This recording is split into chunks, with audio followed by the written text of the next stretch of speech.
আপনি চাইলেই আপনার ফিটনেসটাকে সুন্দর রাখতে পারেন, সেটা বাসায় হোক বা বাহিরে হোক। আমি আজকে বাসায় রান্না করার সুযোগ পাই নাই, তো আমাকে তো খেতে হবে নাকি, আমাকে তো সুস্থ থাকতে হবে, বডি ঠিক রাখতে হবে।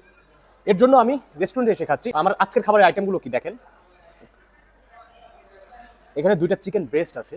অবশ্যই চিকেন ব্রেস্ট বেটার অপশন প্রোটিনের জন্য, এবং এটা কিন্তু কয়লায় পোড়ানো, এখানে সামান্য সরিষার তেল দেওয়া আছে, তো কয়লায় পোড়ানোটা অবশ্যই ভালো অপশন। সেই সাথে আছে সালাদ, দেখেন সুন্দর করে সালাদ দিয়েছে, ফাইবার সোর্স।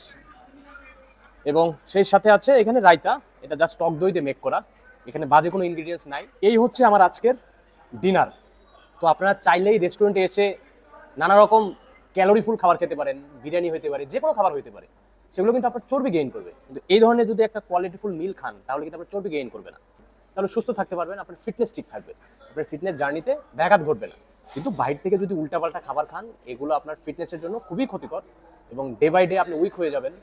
তো এই ধরনের একটা হেলদি মিল খাওয়ার চেষ্টা করবেন, তাহলে আপনি সুস্থ থাকতে পারবেন। Take care.